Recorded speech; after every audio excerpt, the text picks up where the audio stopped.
Hi there everyone. I know it's been quite a while since I've done a live stream. I actually just got off of a massage table for an hour and a half, and it was really wonderful. Due to the car accident I was in, I'm getting some regular massage therapy, and having been a solo parent before and giving massage for 18 years, it's really nice to be the recipient so regularly recently.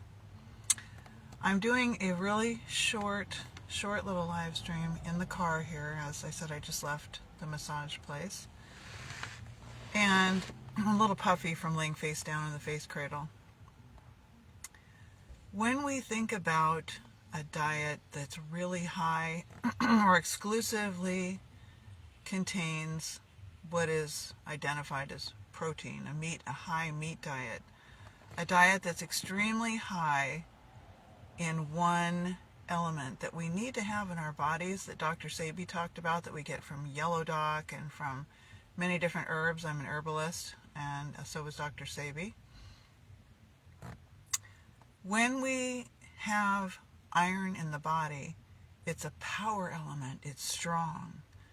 But when we have too much of an element, which we can identify not only in serum blood testing, the one that you poke the needle in your arm, but also in the testing that I provide, out of hundreds of tests that I provide, some of which are featured on my website at MamaZShaman.com.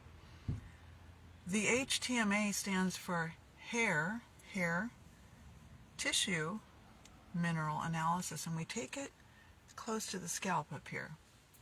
We take undyed, unchemically treated, dandruff shampoo treated, because of selenium, hair, and I submit it to the lab of 40 years. It's been around for over 40 years. And we get a patient report that's about 23 pages. The first page is going to give us all of your nutritional elements. So if you're eating food and the food doesn't contain adequate nutritional elements, or too much of something like what we're talking about today, which is iron, you might have problems. And one of the problems you'll have if you eat, consume, partake of a diet that's extremely high in flesh foods, and you're not a dog with a fast, rapid transit system, you've got 30-some foot of colon that the meat has to get processed through. Any diet starts off feeling very comfortable, feeling very good. Most diets, I should say, not every. But it's like when I'm working with a client who's dealing with cancer, or dealing with active autoimmune, long-term autoimmune, or dealing with long-term fibromyalgia or some other degenerative condition. We need to identify, what is this individual's constitution? How come the hair is gray? How come they can't see well? How come your metabolism is not functioning well? Right? And so we want to understand and overstand, what is it about your constitution? Well, if you are consuming meat for a good period of time, meaning years, you want to do a couple of things. Number one, you want to get a serum blood test and see what your ferritin and your other markers for iron are. And you want to get an HTMA, because blood testing checks the transport, the caduceus, the transport of the elements through the body. It's liquid, it's viscous, and it transports these nutritional and trace elements through the body as a fluid. It's a transport mechanism. Hair as tissue, right? All of your organs and cells are basically tissues. You're made up of tissues made out of cells, nerve cells and other types of cells in the body, is the storage for these elements. So there's two different types of testing or analysis. One is checking the transport. The other that I offer primarily, and I also offer hundreds of serum blood tests for my clients, specific to their needs, but also oftentimes denied by their doctors or their practitioners. HTMA is simple, it's done through the mail, it's extremely accurate, and it tells you what you need to eat more of, what you maybe need to not eat as much. So let's go back and stick to iron for a minute because I just wanted to explain HTMA. If you're eating meat all the time, a couple of people that are celebrities, social media celebrities, have taken to the carnivore diet. In the beginning, you look like you're doing just really well because your body is now foregoing all of those refined sugars and carbohydrates and other types of food products that you were formerly eating. And so the body starts to lean down, and it looks like, it sounds like, it feels like, especially as long as you're pumping like I did for 30 years, going to the gym every single day, an hour on the cardio, in the weight room and in the sauna, and then doing massage, which is very physical, and walking the dogs out in nature. But when you are interrupted from that, like I was after 30 plus years, with someone who needs caretaking in your family for 4 years and ends up dying, and you're thrown off balance for a while, which would be the case for a lot of people going through many stressors, and you're still eating that carnivore diet, and you're not getting to the gym, and you're really helping the body to circulate and cycle that kind of dense flesh energy, so much of that dense flesh energy, you end up in many instances with let's just take this example.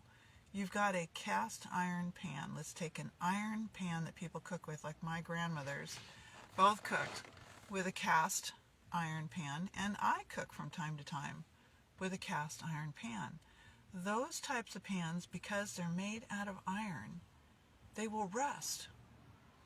Iron is a power element, a necessary element that you have to have magnetically, especially for the brain, but also for the 7 seals, right? Magnetically. But if you have too much iron and you're consuming flesh all the time, you're going to end up with oxidation issues. Iron, just like that cast iron pan, if I put it outside in the winter in Minnesota and I bring it back in the spring, excuse me, chances are it's going to have rust all over it. That's oxidation. Now, most of my clients, and I learned this from Dr. David Watts many, many, many years ago. I've trained under a great many people. For 40 years, I've gotten up and worked for hours every day researching and trying to identify what is the actual real root causatives, plural, because there's usually several or many, underneath as the underpinning of various issues. When we have excess iron storage, remember tissue storage, blood transport, in the body, it creates the same thing. Only one thing you really need to know is that cancer feeds on excess iron in the body. Cancer feeds on excess iron in the body. That is a known fact. Okay?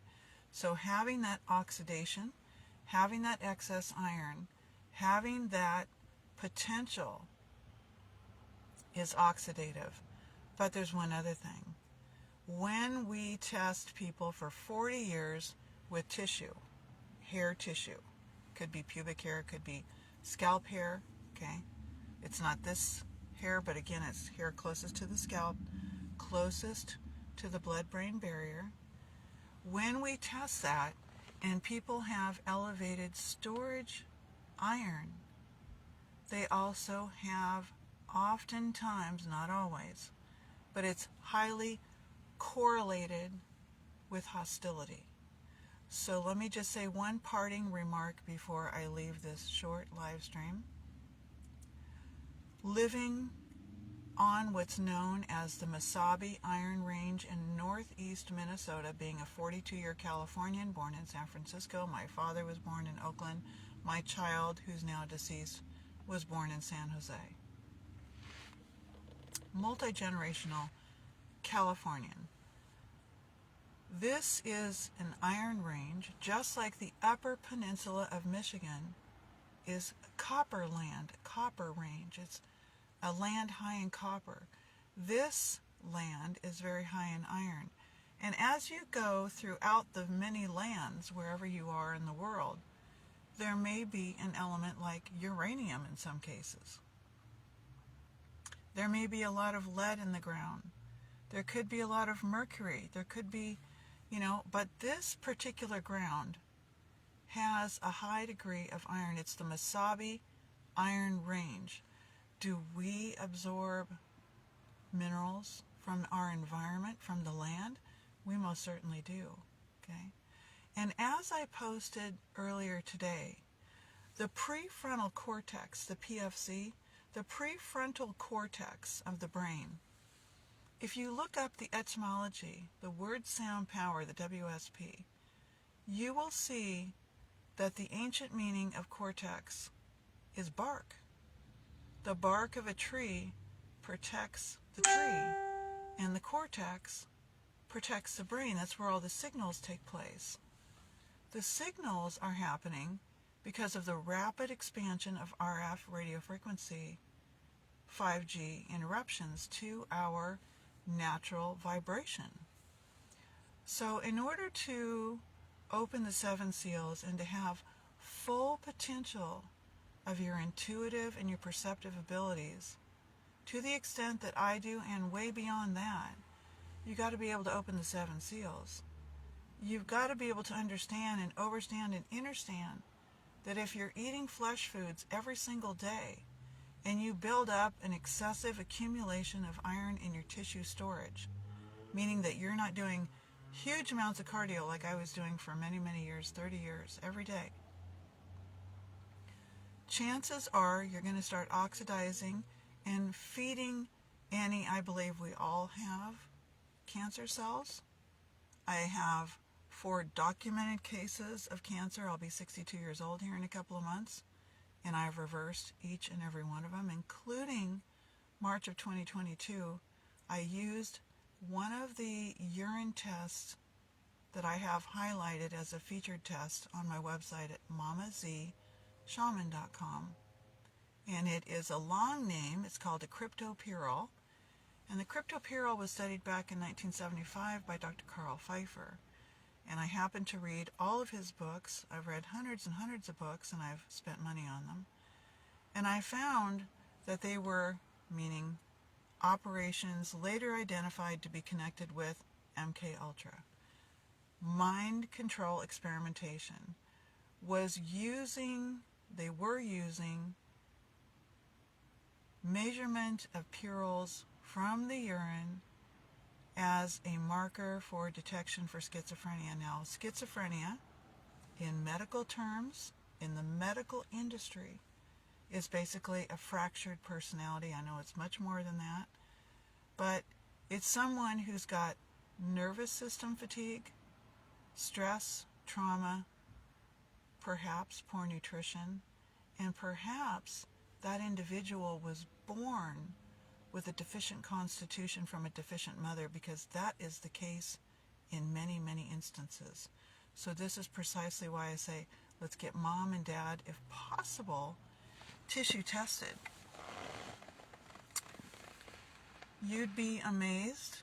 I have shown my own child that I tissue tested back in 2016 had markedly elevated lead and arsenic.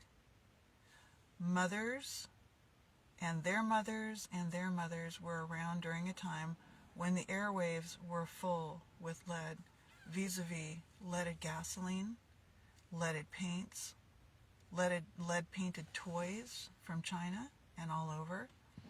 And lead was sprayed in northeast Minnesota as a means for controlling the snow and the ice during the winter. So there's a great many instances where these elements have traveled from our bodies as mothers being dumped into our children, maternal dump, okay? So I promise to keep this short. I just got a massage. My face is a little puffy. I'm feeling pretty good. And I'm going to go home and eat something and get busy on my iodine awareness paper. And I'm just finally starting to feel comfortable to put my face back on the screen because it's been a great deal. So anyway, thank you for joining me, and a couple things I want you to remember from this are that iron can oxidize.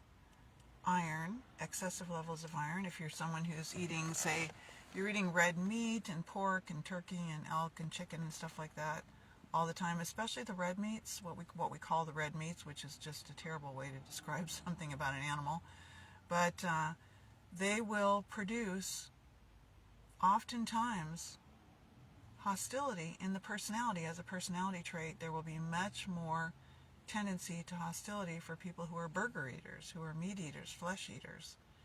You know, that excess iron is still a heavy element. Iron feeds cancer. Iron oxidizes. It creates rust in the body. That's why we eat and consume living foods with enzymes like India Camille will show you with her foods and her book that I just bought. Those foods full of enzymes will help you to be able to use antioxidant power in the body, just like OxyClean, right? You put that in your laundry and you want to use the natural enzymes to clean your clothing. So you want to also give your body the power that it needs through antioxidants that are, living on the earth, and we want to support those kinds of foods. So thank you for joining me, and I'm going to go home and get back to my schoolwork. Thank you.